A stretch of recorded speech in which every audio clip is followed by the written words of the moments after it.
Good morning, good evening, magandang tanghali po sa inyong lahat ng manonood. Today we're going to make maja blanca. This is my special maja blanca. Someone's birthday today and they're requesting me to make this one. And she always requests me this one. Since wala ako nung nasa can na may juice, pwede yun mas masarap yun kasi mas malasa. Pwede mo gamitin yung puree na corn. Since wala akong can, hindi ako nakabila. Ito na lang gagamitin ko yung frozen. But i-blender ko siya, lalagyan ko siya ng tubig enough na maging puree.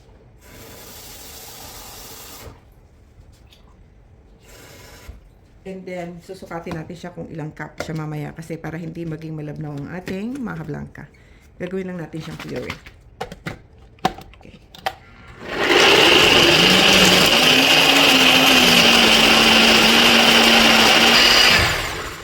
Okay, set aside muna natin. And we are going to gather all the ingredients for the maja blanca. Okay, since ito ang aking paglulutuan, dito ko na rin imimix lahat ng ingredients. Kailangan mo nang imix ang mga ingredients bago natin siya lutuin kasi madaling maluto ang maja blanca, especially kung may cornstarch or kung cornstarch ang gagamitin. And ito ang ginamit kong cup. Pwede mo gamitin yung cup for powder kasi mas okay din yon. But then, ito ang ginamit ko yung for liquid cup. 2 cups of cornstarch. Ito lang ang kailangan natin gawin. Kung gusto mong mas maliit o yung size, maliit ang size ng iyong lulutuin, pwede mong bawasan, pwede mong 1 cup, 1/4. Ano mo lang, hahati-hatiin mo lang ang mga ingredients. So, ito, 2 cups of cornstarch. Ilagay na natin dito. Then, itong puree na ginawa natin mais kanina. Lagay na lang din natin dito. Samahin na yan. So, bale, sinama ko na lang lahat. Mga 2.5 cup. Pwede mong kung hindi ka sigurado sa measurement, 2 cups lang ang gagamitin mo. 2 cups lang. But then ako, magaling ako magkalkula eh. So, sinasama-sama ko na lang yan dyan. Kahit sobre yung measurement. Tapos, binabawasan ko na lang minsan yung liquid. O yung coconut milk. Yung milk. Okay, so since kailangan natin ng 5 cups of liquid, pwede natin pagsamasamahin ang regular milk or evaporated milk. Meron akong 2 cans dito. Titingnan natin kung ilan ang magiging dito sa ating fluid o liquid dito sa ating lulutuing maha. So, ito ay 2 cups. 2 cups. Kailangan pa natin ng 5. So, kailangan pa natin ng 3. Then, since sobra ng konti yung ating puree kanina ng mga 1/2 cup, lalagyan na lang natin siya ng mga 4 cups of fluid milk. So, 4 na siya na milk.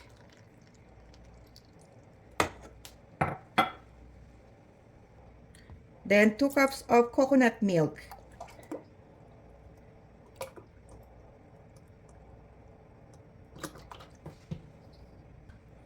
Buhos lang natin dito. Pagsamasamahin lahat ng ingredients bago natin siya i-slow cook. And napakadaling lutuin itong recipe na to. Sobrang dali. Meron na rin akong recipe ng maja blanca dun sa nauna. Pwede rin yung gamitin yon sa YouTube. Meron akong YouTube sa My Home Cooking and Adventures. Then ito, ilalagyan ko siya ng 1 can of condensed milk. Yung 14 ounce, 397 grams. Okay, ibuhos lang natin ang gatas dito sa ating mixtures. Nung bata ako, ang ginagamit naming maha is yung puree na baby corn. Yung fresh siya, sweet corn. Ano tawag doon? Ginagrind siya para gawin siyang maha. Talagang sobrang lasa niya. Like I said, nanggaling po ako sa bandang province ng Quezon, which lahat ng mga dessert namin are coconut, made with coconut. Kahit yung coconut nga, dessert din eh. Sobrang nakakamiss yung buhay province. Doon ko naranasan yung lahat. Walang kuryente, walang poso, walang, anong tawag doon? Sa ilog lang kami naglalaba. Nag-iigib kami ng tubig. Sobrang daming hirap.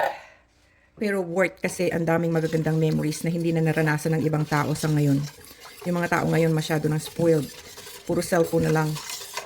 Nung panahon namin, panahon ko, sobrang daming experience lahat ng mga laro, ng mga games. Puro we played a lot.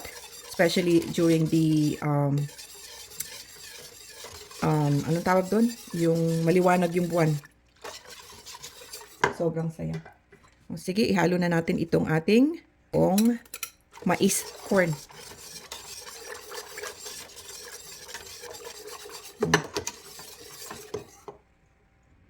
Okay, so sa original na recipe ko, I put 3/4 cup of sugar. But since I put 1 can of condensed milk, we are just gonna add about 1 cup.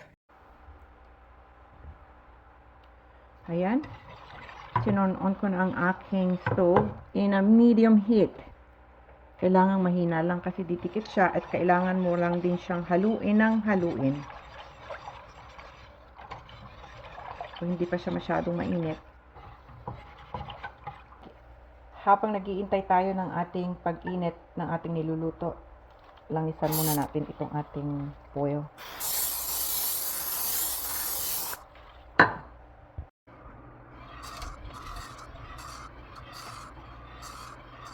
Medyo matagal siyang mag-warm up, pero okay lang. Slow cook is the best for the maha para hindi siya nabibigla, para hindi mabigla ang luto. Parang kanin lang din yan. Pag binigla mo ang luto, anong tawag doon? Mabalitaw? Balitaw ba yun? Basta yun na yun. So, ganyan lang. Para naiinit din siya ng konti.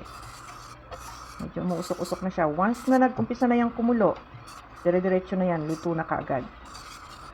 So, make sure lang na hinahalo-halo para hindi siya dumikit sa ilalim.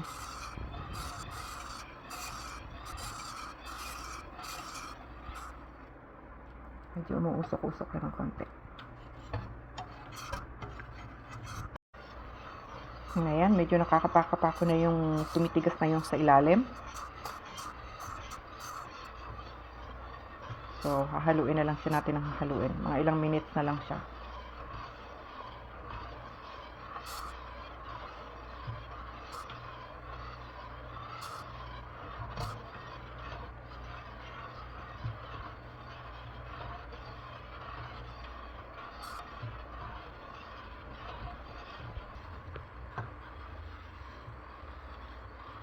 Kumukulo-kulo na siya. Kumukulo-kulo. I can hear it. And the particles underneath, look. They mixed with the corn.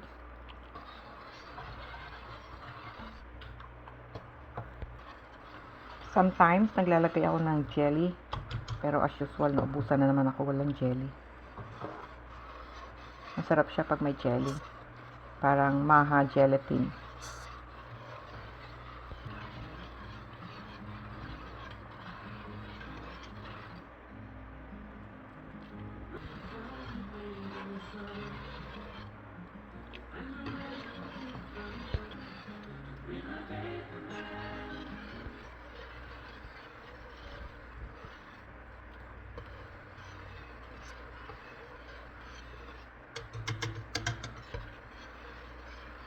Become sticky na.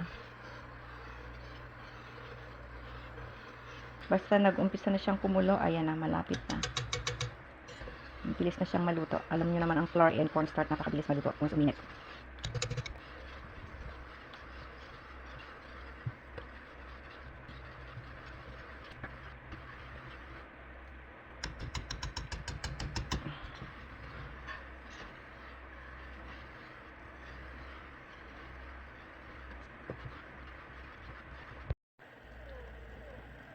Ayan. Luto na siya.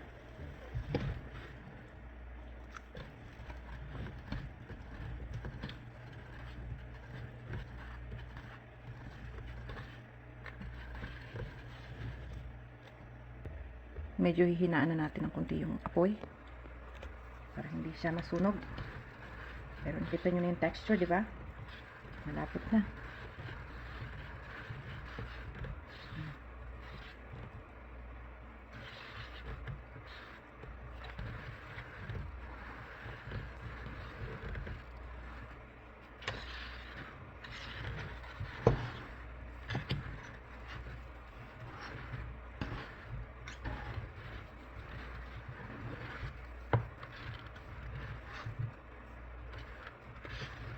Mahirap na siyang haluin.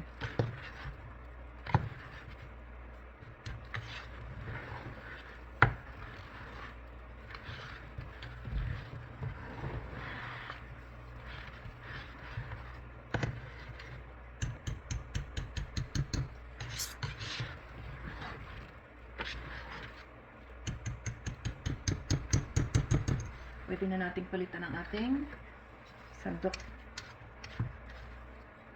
Kasi hindi na siya pwedeng ipanghalo.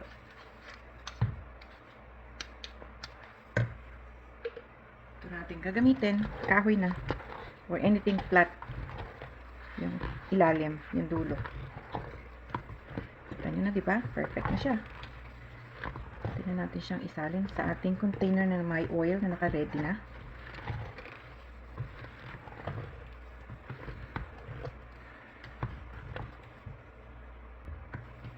Ito na, tapos na siya. Pwede na natin i-turn off yung ating stove. And habang mainit siya, kailangan natin siyang isalin para hindi siya tumigas at mas madaling ilagay sa pan habang mainit.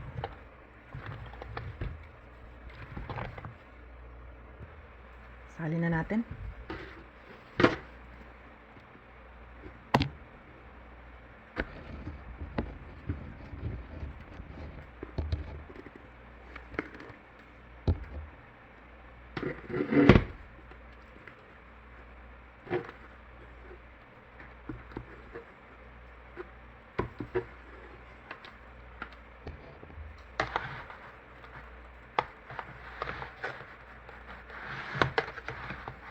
Bilis niya tumigas eh. Nagmumold ka agad eh.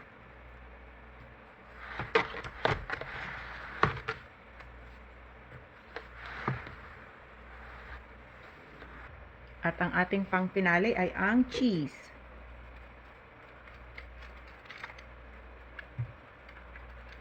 Habang mainit, para matunaw siya.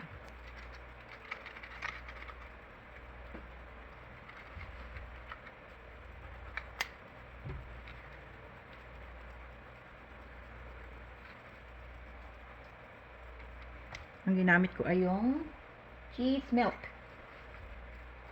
Ito kasi yung mga pang bread na cheese. Pang baking din. Masarap din siya sa ensaymada. Hindi siya matigas. Para siyang jello. Katamtaman yung texture niya. Hindi matigas. Hindi rin masyadong malambot.